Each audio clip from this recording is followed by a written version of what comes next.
আসসালামু আলাইকুম রহমতুল্লাহ। সুপ্রিয় চাকরি প্রত্যাশীরা, যারা চাকরির প্রস্তুতি নিতে চান কিন্তু ইংরেজির ভয়তে যারা সামনে এগোচ্ছেন না, প্রথমেই মনে পড়ে টেন্স তো পারি না, তাহলে ইংরেজি কী করে পারব? You are right. কারণ টেন্স যারা না পারে তাদের জন্য ইংরেজি পূর্ণরূপে অন্ধকার। আজকে আপনারা যারা টেন্স পারেন না তাদের জন্য এই আয়োজন।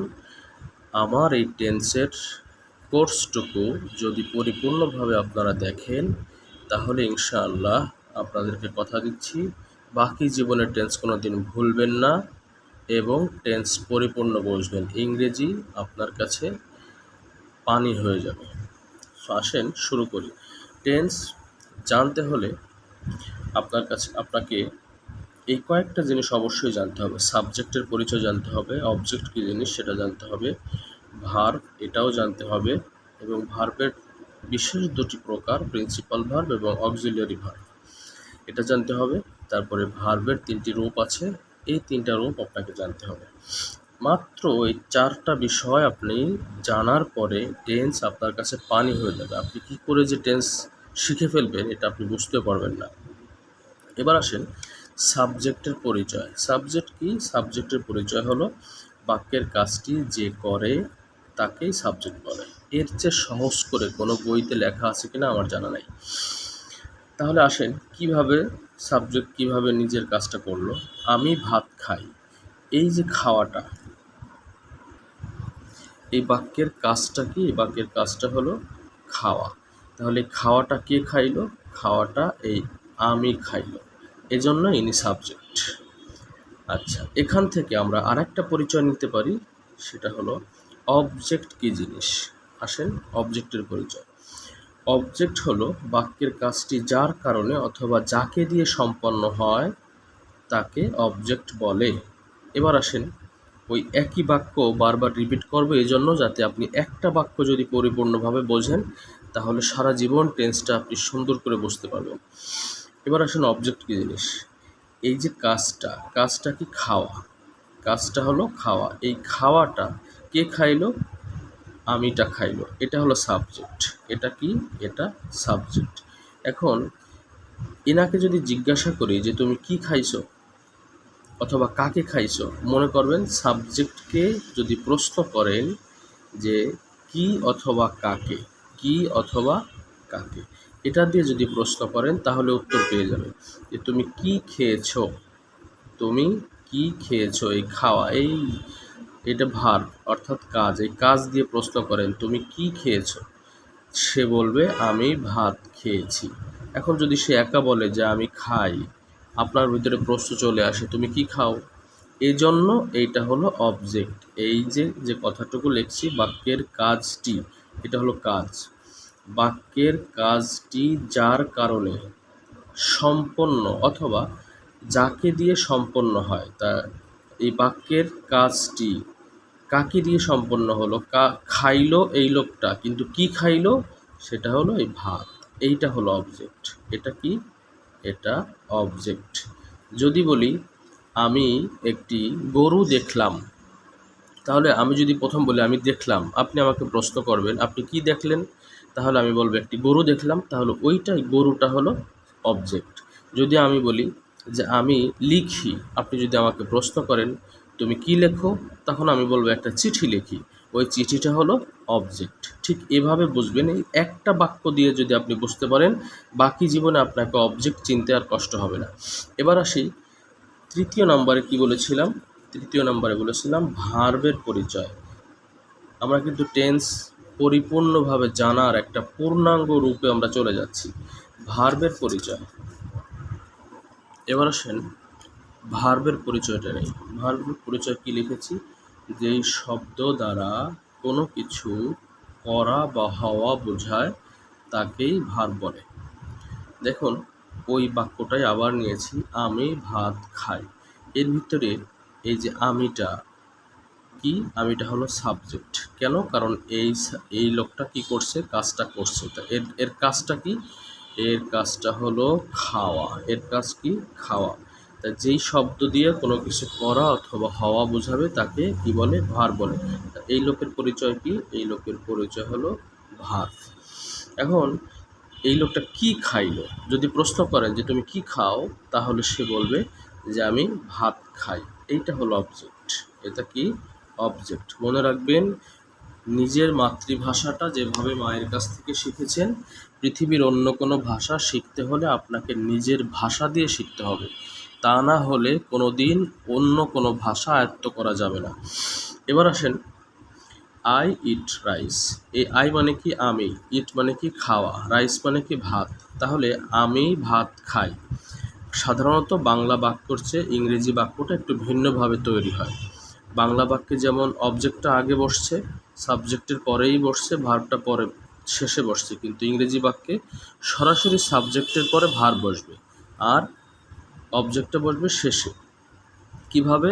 এই লোকটা কি? আমি ভাত খাই। তাহলে এই খাইলো কে? কি খাইলো? কার মাধ্যমে কাজটা করলো কে? যে করলো সে সাবজেক্ট। তাহলে এইটার পরিচয় হলো সাবজেক্ট। আচ্ছা, ইনি কি করলো? এনার কাজটা কি? এই লোকটার কাজ হলো খাওয়া, এজন্য এটার পরিচয় হলো ভাত। তারপরে এই আমিটা, একে যদি জিজ্ঞাসা করে যে তুমি যে খাইলা, কি খাইলা? সে বলবে যে আমি ভাত খাই। তাহলে এইটার পরিচয় হলো অবজেক্ট। নিশ্চয়ই বুঝতে পেরেছো বন্ধুরা যে সাবজেক্ট কী জিনিস, ভার্ব কী জিনিস, অবজেক্ট কী জিনিস। এই তিনটা জিনিসের জন্যই মানুষ টেন্সে ঠেকে যায়, পারে না। সারা জীবন টেন্স, অনেকে বলে স্যার টেন্স পড়ছি মিনিমাম 50 বার, তারপরে ভুলে যাই।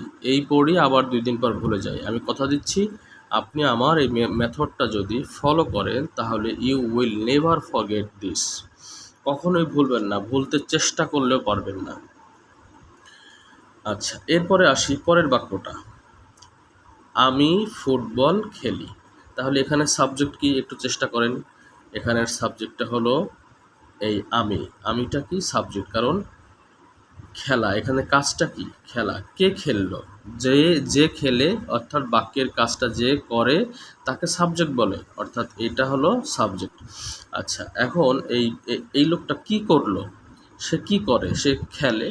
এই জন্য যে শব্দ দিয়ে, এই যে বলছিলাম, যে শব্দ দিয়ে কোনো কিছু করা অথবা হওয়া বোঝাবে সেটা হলো ভার্ব। তাহলে এখানে কোন শব্দ দিয়ে করা বোঝাইছে? খেলা শব্দটা দিয়ে। সে কি করে? খেলে। এটা হলো ভার্ব। এরপরে সে কি খেলে? ফুটবল খেলে, এটা অবজেক্ট।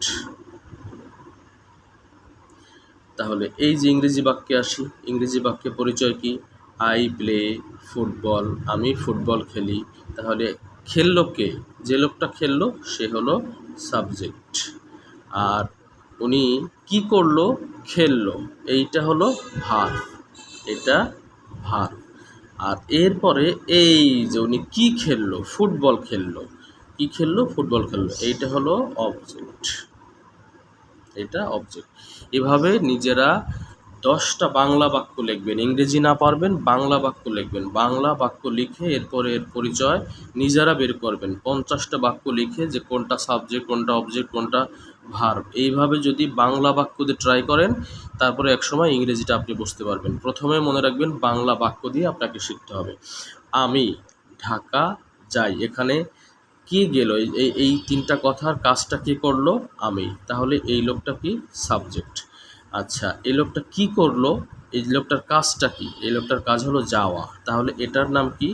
এটার নাম হলো ভার্ব। আচ্ছা, এখন উনি কোথায় গেল? কোথায় গেল? সেটা হলো ঢাকা। অর্থাৎ এই যাওয়াটা যার মাধ্যমে একটা সম্পূর্ণ অর্থ প্রকাশ করছে, সেটা হলো object.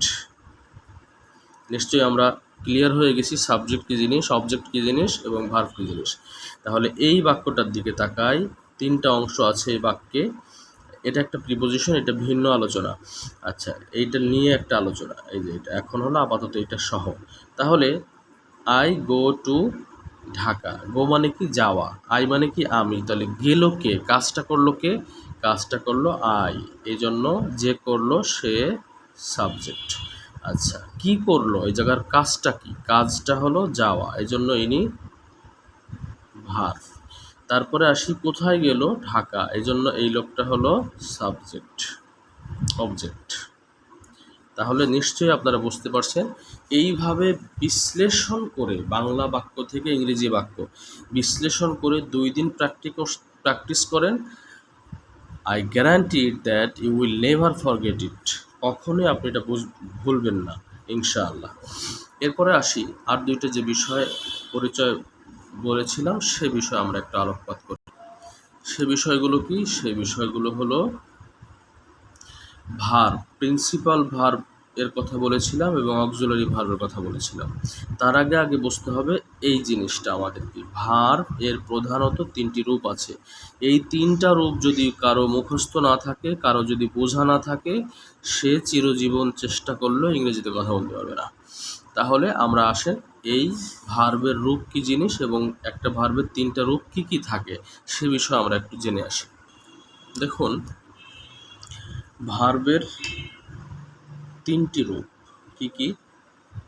Present form, past form, past participle form.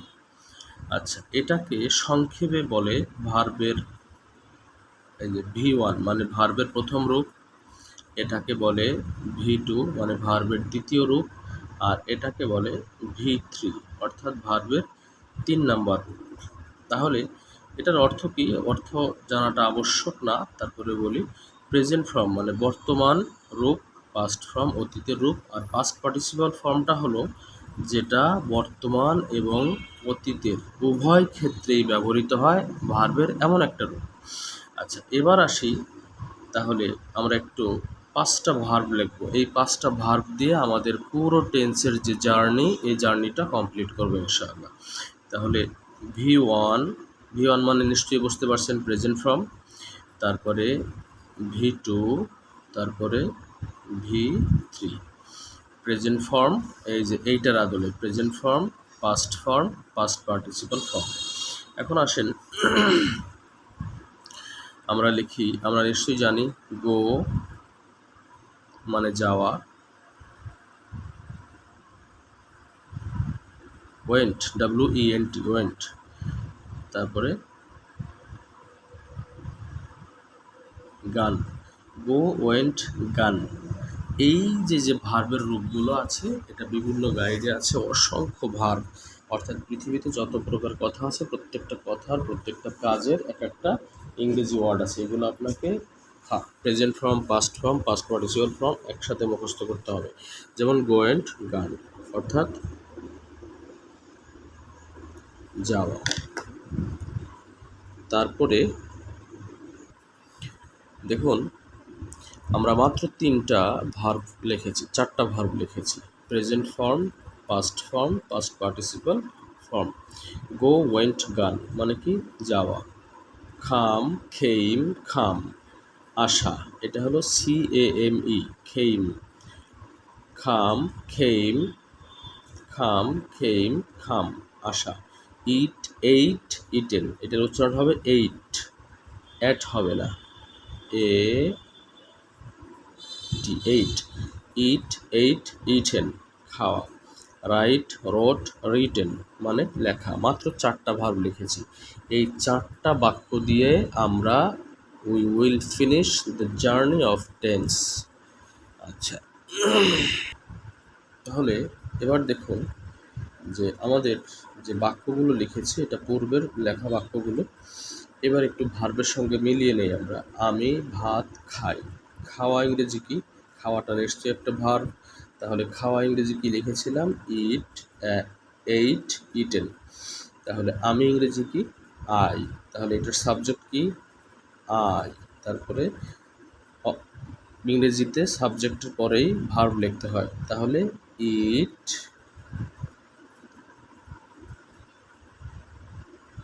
Rice. নিশ্চয়ই এটার পরিচয় বুঝতেছেন, এটা সাবজেক্ট, এটা ভার্ব, এটা অবজেক্ট। এর পূর্বে আমরা এর পরিচয় দিয়েছি। এরপর আবার দেখি আচ্ছা, আমি চিঠি লিখি, আই রাইট লেটার। তাহলে কি হবে?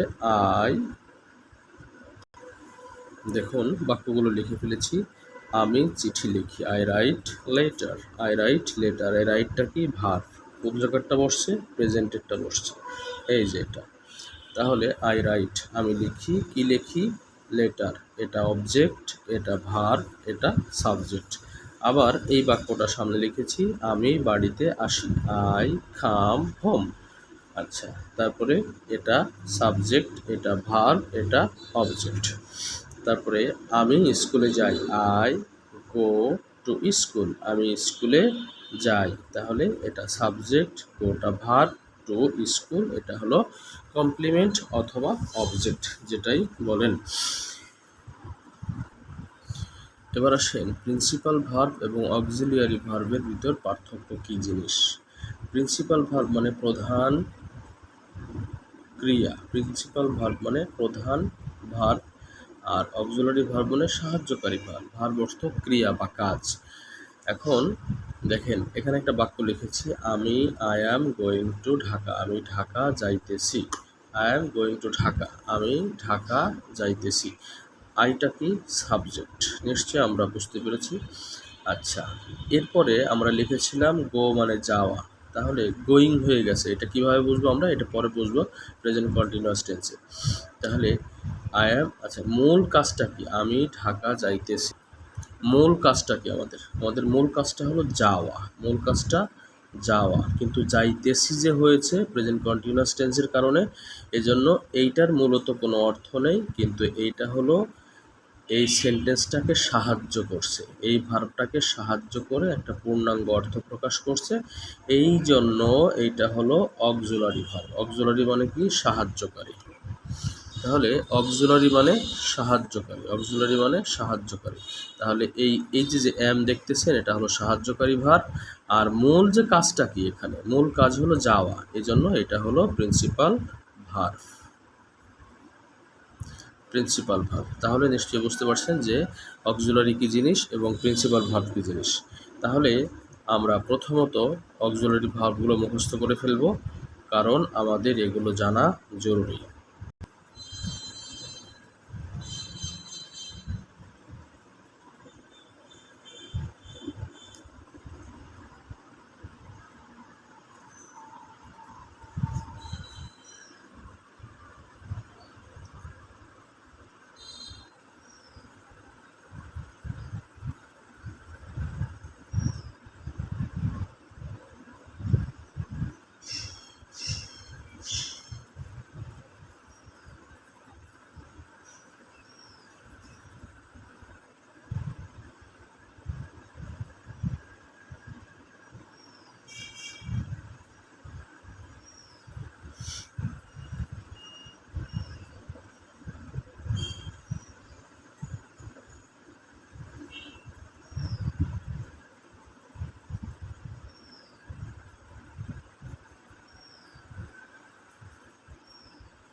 আচ্ছা, এবার আমরা একটু দেখে নেই যে অক্সিলারি ভার্বগুলো একই সাথে একটানা মুখস্থ করতে হবে। অনেক পদ্ধতি আছে এদেশে, টেন্স মুখস্থ করার এর চেয়ে ভালো কোনো পদ্ধতি আমার জানা নাই।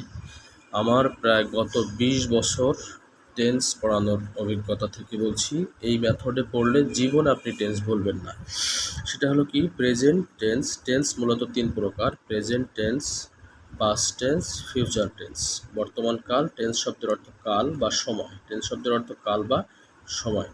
তাহলে প্রেজেন্ট টেন্স বর্তমান কাল, পাস্ট টেন্স অতীতকাল, পাস্ট শব্দের অর্থ হলো অতীত, আর ফিউচার শব্দের অর্থ ভবিষ্যৎ, টেন্স শব্দের অর্থ কাল। প্রতিটি শব্দের অর্থ বুঝে বুঝে পড়তে হবে।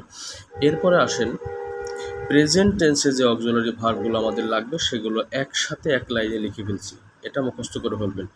Do, M is R, I S is, M is R. তারপরে হ্যাভ বা হ্যাজ, তারপরে হ্যাভ বিন বা হ্যাজ বিন, এটা লিখবেন, এক নিঃশ্বাসে মুখস্থ করবেন। তারপরে পাস্ট টেন্সের অক্সিলারি ভার্বগুলো একসাথে লিখেছি, কি সেটা হলো did, was, were, had been, did, was, were, had been, did, was, were, had been. এভাবে মুখস্থ করবেন এবং টেন্সগুলো যখন লিখবো টেন্সের একটা ছক, সেই ছকের মধ্যে এগুলো যখন দেখবেন তখন আপনার জন্য মুখস্থ করতে সুবিধা হয়ে যাবে। মাত্র 5 মিনিট ওই ছকটা দেখে জীবনে আপনি টেন্স ভুলবেন না।